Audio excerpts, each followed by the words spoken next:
ডাকসু আকাশ থেকে আইসে এই বছর নতুন করে হচ্ছে না, বহু বছর ডাকসু হয়েছে। সম্মানিত সাংবাদিক বন্ধুগণ, একটা ব্যাপার, একটা হচ্ছে কালকে থেকে গতকালকে আমরা আপনাদেরকে ফিডব্যাক দিয়েছিলাম যে চারুকলায় একটি কুচক্রী মহল আমাদের ব্যানারকে বিকৃত করা, ছবিকে বিকৃত করা এবং হিজাবোফোবিয়ার যে খুব প্রকাশ, হিজাবোফোবিয়া যে প্রকাশ করেছে সেটির প্রতিবাদ আমরা জানিয়েছিলাম এবং লিখিত অভিযোগ দিয়েছি ইউনিভার্সিটি প্রশাসনকে। এখন পর্যন্ত বিশ্ববিদ্যালয় প্রশাসন কোনো দৃশ্যমান পানিশমেন্ট এখন পর্যন্ত নেয়নি। খুবই দুঃখজনক। নির্বাচনের আচরণবিধি সুস্পষ্ট লঙ্ঘন একটা অপরাধ। দ্বিতীয় অপরাধ হচ্ছে হিজাবের প্রতি যে ক্ষোভের বহিঃপ্রকাশ এবং চেহারা বিকৃতি এবং তার যে বহিঃপ্রকাশ ঘটিয়েছে সেটির প্রতিবাদ জানানো সত্ত্বেও, লিখিত অভিযোগ দেওয়া সত্ত্বেও এখনও ব্যবস্থা না নেওয়াটা ইউনিভার্সিটি প্রশাসনের যে লেভেল প্লেয়িং ফিল্ডের কথা বলছে সেটি নিশ্চয়ই আপনারা বুঝতে পারছেন যে কোন পর্যায়ে আছেন। দ্বিতীয়ত আরেকটা বিষয় আপনাদের মধ্যে কনফিউশন তৈরি করেছে। আজকে ক্যাম্পাসে আমাদের কালকে যে ফ্রেমে, কাঠের ফ্রেমে যে আমাদের ব্যানারগুলো ছিল, যে প্রচারণা ম্যাটেরিয়াল, সেগুলো এখন পর্টোরিয়াল টিম উঠিয়ে নিয়েছে। সেটি কেন আমরা লাগিয়েছি, কেন এই প্রশ্নগুলো আসতে বারবার, সেটির একটু ক্লারিফিকেশন দরকার আছে। আমরা আচরণবিধি পড়ছিলাম, আচরণবিধিতে কনসার্ন ছিল যে বিশ্ববিদ্যালয়ের ওয়ালে, দেয়ালে, স্থাপনায়, গাছে বা অন্য কিছুর ক্ষতি হবে এবং গ্লু দিয়ে লাগানো, প্যারেক দিয়ে লাগানো বা হচ্ছে স্থাপনার কোনো ক্ষতি হবে সেখানে সাঁটানো, ব্যানার সাঁটানো, এগুলো নিষিদ্ধ। পরে আমরা নির্বাচন কমিশনকে আগের দিন ফোন দিয়ে বলেছিলাম যে আমরা কি এরকম পারবো কিনা, যে হচ্ছে ফ্রেমে লাগিয়ে ব্যানার লাগাতে পারবো কিনা, যেহেতু ইউনিভার্সিটি স্থাপনার ক্ষতি করবো না, আমরা নিজেরাই ফ্রেম বানাবো, ফ্রেমে স্ট্যান্ড বাই সেগুলো লাগাবো। তখন বলছিল যে হ্যাঁ তোমরা পারবা, আমাদের স্পষ্ট বলছে পারবা। এরপরে আমরা আমাদের সেই ক্ষুদ্র সক্ষমতায় ক্যাম্পাসে বিভিন্ন স্পটে আমাদের প্যানেলের পরিচিতি করানোর জন্য সেগুলো দিয়েছি। দেওয়ার পরে সারাদিন কোনো খোঁজখবর নাই। যখন হঠাৎ রাত 10টা-11টা পরে ফিডব্যাক আসছে যে এটা আচরণবিধির মনে লঙ্ঘন হচ্ছে। আচরণবিধির সুস্পষ্ট কথা না। এরপরে ফোন দিলাম যে কেন আচরণবিধি লঙ্ঘন হচ্ছে, বলে যে আচরণবিধি তো আমরা তৈরি করি নাই, নির্বাচন কমিশনের কোড আনকোড ভাষ্য যে আচরণবিধি তো আমরা তৈরি করি না, সেটা আলাদা কমিটি আছে, তারা করেছে, আমাদের দেখার সুযোগ হয় নাই, একটু ফাঁক থেকে গেছে, এই জন্য মনে হয় একটু গ্যাপ হয়ে গেছে। তোমরা তো আচরণবিধি লঙ্ঘন করো না, সমস্যা নেই, কিন্তু আমরা আলাদা নতুন করে বসে সিদ্ধান্ত নিচ্ছি, এই ধরনের ফিডব্যাক। এর মধ্যে কিছু কিছু মিডিয়া প্রকাশ করা শুরু করছে যে আমরা আচরণবিধি লঙ্ঘন করেছি, অথচ আমরা স্পষ্টত কনসার্ন নিয়ে আচরণবিধি মেনে সেটি করার চেষ্টা করেছিলাম। তারপর কেন যেন কোত্থেকে যেন ওহি আসে, হঠাৎ করে রাত 3টা বাজে 1টা বাজে হচ্ছে সার্কুলার দেয়। ঠিক এখানেও সেম, হঠাৎ করে গভীর রাতে হচ্ছে নোটিশ আসছে সবগুলো সরিয়ে ফেলতে হবে। তাদের আমাদেরকে তো ফোন দিবে অন্তত যে তোমরা এটা কেন লাগাইছো জিজ্ঞেস করবে, তখন আমরা ব্যাখ্যা দিলাম যে আপনাদেরকে বলে লাগিয়েছি। তারপরে আমরা বলেছি যে আপনারা যদি এটা বলেন যে হচ্ছে 9 তারিখ পর্যন্ত এই ঘোষণা আর চেঞ্জ হবে না, আর কেউ লাগাবে না, কোনো ধরনের ব্যানার ফেস্টুন এই ধরনের ইউজ করবে না, কোনো ফরম্যাটেই, কোনো স্টাইলে, তাহলে আমরা সব সরিয়ে নিব, আপনার সাথে কোনো দ্বিমত নাই। তারপর বললো যে ওনাদের ফিডব্যাক হচ্ছে ঠিক আছে, আমাদের আগে আচরণবিধি ফাঁক করছিল, এখন আমরা মিটিং করে নতুন করে সিদ্ধান্ত নিয়েছি, এখন থেকে আর কেউ লাগাতে পারবে না, 3টার মধ্যে সরিয়ে নেবে। আমরাও বলেছি ঠিক আছে, ওকে, আপনারা যদি নতুন সিদ্ধান্ত নেন খুলে ফেলেন, প্রক্টোরিয়াল টিম পরে খুলে ফেলেছে। এ হচ্ছে সামগ্রিক অবস্থার ফিডব্যাক। কিন্তু ইতিপূর্বে আমরা দেখেছি যে হচ্ছে একজন প্রার্থী বিভিন্ন বিভিন্ন রুমে যেয়ে বা হলে মত বিনিময় সবার নামে খিচুড়ি পার্টির আয়োজন করেছে, খাওয়া দাওয়ার আয়োজন করেছে। করার পরে আপনারা দেখেছেন কমল মিডিয়েট বা বিভিন্ন নামে করার পরে যেদিন খাওয়া দাওয়ার পর্ব শিডিউল শেষ হয়েছে সবগুলো হলে, সেদিনই সার্কুলার আসছে এখন থেকে খাওয়া দাওয়া নিষিদ্ধ, খাওয়া দাওয়া করা যাবে না। তাও আমরা ওয়েলকাম করছি, আপনারা নিষেধাজ্ঞা করতে পারেন, আপনারা নির্বাচন কমিশন ওহি আসুক আর যাই আসুক করতেই পারেন, কিন্তু বলো যে প্রচারণা করা যাবে কিন্তু খাওয়া দাওয়া করানো যাবে না। তারপর আমরা প্রচারণায় নামলাম, হঠাৎ গভীর রাতে আবার সার্কুলার, প্রচারণা করা যাবে না। ঠিক আছে, তাহলে আমরা প্রচারণা করবো না, 26 পর্যন্ত অপেক্ষা করবো। তারপর আবার যখন সেই একটি দলের পক্ষ থেকে পরের দিন বিভিন্ন হলে মসজিদে শিডিউল দেওয়া হলো যে আগামীকাল জুমাবার অমুক বিপি প্রার্থী তমুক জিএস তমুক মসজিদে নামাজ পড়তে সাংবাদিক ভাইদেরকে দাওয়াত। তখন আমরা ফোন দিলাম, স্যার আপনারা তো বলেছেন এটা করা যাবে না, কেন হচ্ছে? বলেছেন না বাবা, তোমরা হচ্ছে নামাজ পড়তে যেতে পারবা, ওখানে একটু দেখার হলে সমস্যা নাই। অর্থাৎ যখন তারা ওই নির্দিষ্ট সংগঠন যখন যেটা করে সেটাই নীতিমালা, সেটা রাত 1টাই হোক 3টাই হোক, তখনই সার্কুলার দেওয়া যায়। আমরা আসলে শঙ্কিত।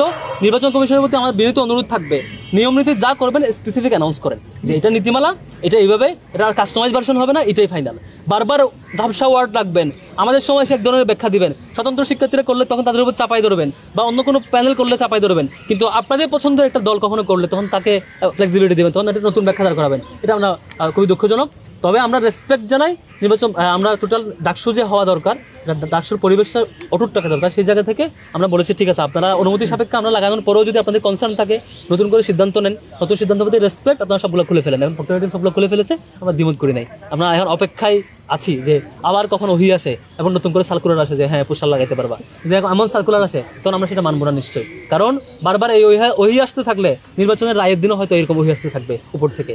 এ ধরনের নির্দিষ্ট মহলের প্রতি প্রভাবের দিন যদি নির্বাচন কমিশন থেকে যায় এটা খুবই কষ্টদায়ক হবে। এই ছিল কালকে থেকে আজকের ফিডব্যাক। আপনারা জিজ্ঞেস করবেন নির্বাচন কমিশনকে কেন এখনো পর্যন্ত অপরাধীকে পানিশমেন্টের আওতায় নিয়ে আসা হয় নাই, কেন নির্দিষ্ট ফুটেজ পাওয়া সত্ত্বেও, আমরা ফুটেজ সার্কুলেট করেছি, একজন সেখানে ফুটেজ ধারণ করেছিল, তা সত্ত্বেও কেন তাদের নিজস্ব সিসিটিভি ক্যামেরা, গেটের ক্যামেরা এখনো এক্সপোজ করে নাই, সামনে নিয়ে আসে না, মিডিয়াকে দেওয়া হয় নাই, কেন এখনো যাদেরকে ক্যামেরায় দেখা গেছে তাকে ধরা হয় নাই, এই বিষয়গুলো সন্দেহের উদ্বেগ তৈরি করে এবং মনে হচ্ছে পুরো নির্বাচনটাকে বানচাল করার একটা ষড়যন্ত্র, কিংবা দর্শককে যারা অন্যভাবে বিকৃত করতে চায়, অন্যভাবে নিতে চায়, তাদেরকে এক ধরনের সুযোগ দেওয়ার নামান্তর আর কি। আমরা শিক্ষার্থীদের ভয়েস হইতে চাই, শিক্ষার্থীদের যে চাওয়া পাওয়া সেটাকে প্রতিষ্ঠা করতে চাই। সেজন্য এই পক্ষপাতদুষ্ট আচরণ থেকে শিক্ষকদের কাছ থেকে সরে এসে বরং শিক্ষকদেরকে শিক্ষক সুলভ আচরণের জন্য বিনীত অনুরোধ করছি। দুটো প্রশ্ন আসছে। প্রথম প্রশ্নটা আচরণবিধিতে আমরা যেটা বলেছি, আগেই কথা বলেছি যে ব্যাপারে যে কী কী রেস্ট্রিকশন এখানে আছে, যে কোনো রুলস রেগুলেশনের রেস্ট্রিকশনটা দিতে হয়, এটা করা যাবে না, অথবা শুধু বলে দিতে হয় শুধুমাত্র এটা করা যাবে, দুইটা কোনো একটা মাঝামাঝি রাখা যায় না। সেই জন্য ওনাদের কনসার্ন ছিল বিশ্ববিদ্যালয়ের স্থাপনা যাতে ক্ষতি না হয়, দ্বিতীয় কনসার্ন হচ্ছে কালার প্রিন্ট যাতে না হয়, এটা ছিল মেন কনসার্ন। তো আমরা বলেছি আমরা তাইলে যদি কোনো স্থাপনায় না লাগাই, গাম দিয়ে কোনো বিল্ডিংয়ে না লাগাই, কোনো গাছে না লাগাই, আমরা আলাদা ফ্রেম দিয়ে করলে সমস্যা আছে কিনা, তখন প্রধান নির্বাচন কমিশনার স্পষ্টত আমাকে বলেছে কোনো সমস্যা নাই, অনুমতি নিয়ে বলছে আচরণবিধিতে রেস্ট্রিকশনে তোমরা করতে পারবা। তারপর আমরা করেছি, আপনি নয়তো জিজ্ঞেস করে দিয়েন, একাধিকবার জিজ্ঞেস করা হয়েছে, দেখুন আপনি জিজ্ঞেস করবেন। দেখুন কেমিক্যাল কি জন্য ব্যবহার করা যায় না, আপনি যখন লিফলেট ব্যবহার করবেন তখনও তো কেমিক্যাল দিয়েই সেই লিফলেটটা ছাপাতে হবে, সেটা কেন সেটার আওতায় আসবে না? লিফলেট আমি বলি কেমিক্যালের ব্যাপারটা আসছে তখন যখন আপনি বিশ্ববিদ্যালয়ের ক্যাম্পাসে কোনো স্থাপনায় কোনো দেয়ালে যখন আপনি কেমিক্যালটা ব্যবহার করবেন সেটা পলেস্টারে খসে যাবে। না না না, আমি সেটাই বলছি, সেখানে যেটা লেখা আছে সেটার ব্যাখ্যা হচ্ছে এরকম। এটার যদি আপনারা অন্য কোনো ব্যাখ্যা দাঁড় করাতে চান আপনারা অবশ্যই করতে পারেন, কিন্তু এটার মৌলিক ব্যাখ্যাটা হচ্ছে যে যাতে করে আপনার বিশ্ববিদ্যালয়ের যে স্থাপনা সেটা যাতে ক্ষতিগ্রস্ত না হয়, সেটাতে যখন আমি রং দিব তখন অবশ্যই ক্ষতিগ্রস্ত হবে। কিন্তু আমরা এই যে মৌলিক জায়গাটা এটা লক্ষ্য রেখে আমরা আমাদের প্রচারণা চালিয়েছি, এবং এই মৌলিক জায়গাটা ইতিপূর্বে সকল ডাকসুতে মেনটেন করা হয়েছে। ডাকসু আকাশ থেকে আইসে এই বছর নতুন করা হচ্ছে না, বহু বছর ডাকসু হয়েছে, প্রত্যেক বছর ডাকসুর হিস্ট্রি দেখবেন এই নীতিমালা মেনেই করা হয়েছে, কখনো এটা ব্রেক হয় নাই, আমরা এই নীতিমালার মধ্যে থেকে করেছি। কিন্তু এখন যেটা গায়েবী নাজিল হয়েছে সেটা হচ্ছে গায়েবী নাজিল হতে থাকবে, এরপর আমরা রেসপেক্ট করেছি, আমরা এটা ফলো করছি। আর আপনি কিছুই প্রিন্ট দিতে পারবেন না, তাহলে পরিচিতি করাবেন কেমনি? আপনাকে আমি কোশ্চেন করি, আমি আপনাকে একটু পড়ে শোনাই, আমি পড়ে শোনাই, সবার জন্য এটা ক্লিয়ার হবে। আপনি যেহেতু কোশ্চেনটা করেছেন, কালি বা চুন বা কেমিক্যাল দ্বারা দেওয়ালে বা যানবাহনে, স্পেসিফিক ভাবে বলা আছে দেওয়ালে বা যানবাহনে, আমরা তো দেওয়ালে বা যানবাহনে এটা লাগাইনি, ফলে এই যে এই কনসার্নটা ভ্যালিড না। আর দ্বিতীয় যেটা কবি নজরুল নিয়ে করছেন, সেটা আমরা সারা দেশব্যাপী করছি, ছাত্র শিবিরের জায়গা থেকে বিভিন্ন জায়গায় বিভিন্ন সময়ে হচ্ছে দোয়া, তারপর হচ্ছে তার জন্য আলোচনা সভা, সেমিনার, বা তার হচ্ছে কবিতা আবৃত্তি, আর যেখানে যেভাবে কালচারালি স্মরণ করা, মানে এক এক শাখায় এক একটা হচ্ছে। আজকে আমাদের ঢাকা বিশ্ববিদ্যালয় শাখার কবর জিয়ারত প্রোগ্রাম আছে মাগরিবের পরে। এটা তো আমাদের পলিসি, আর ডিসাইড করবো আমরা, আপনার মতো করে তো আমরা ডিসাইড করবো না। আমার সারাদিনের মধ্যে যেভাবে ডিসাইড করতে পারি, আমার তো সারাদিনের ব্যস্ততা আছে। আমাদের ডাকসু যেহেতু ক্লাস টাইম ছিল, ক্লাস টাইমে শিক্ষার্থীরা ক্লাস করেছে, এখন আসরের পরে এখানে প্রেস কনফারেন্স ছিল, আমাকে সবার অংশগ্রহণ মাথায় রেখে আমাকে ডিসাইড করতে হবে, আমার পলিসি আমাকে নিতে দিন। এবং সারা দেশে আমরা সবচাইতে বেশি ফাংশনিং ভাবে, সারা দেশে আমার প্রত্যেকটা জেলায় কালচারাল প্ল্যাটফর্ম আছে, আমার প্রত্যেকটা জেলায় অন্যান্য ইন্টেলেকচুয়াল টিম আছে, ইন্টেলেকচুয়াল টিম দিয়ে লিটারেচারের জায়গা থেকে কালচারাল টিম দিয়ে কালচারালি আমরা এটাকে ফেস্টিভ মোডে এনজয় করছি। আর কোনো সংগঠন এভাবে করছে না। নিশ্চয়ই কোয়েশ্চেনের ফ্রেমিংটা মানে নিরাপদভাবে এবং সমান মাপে হওয়া উচিত। Thank you.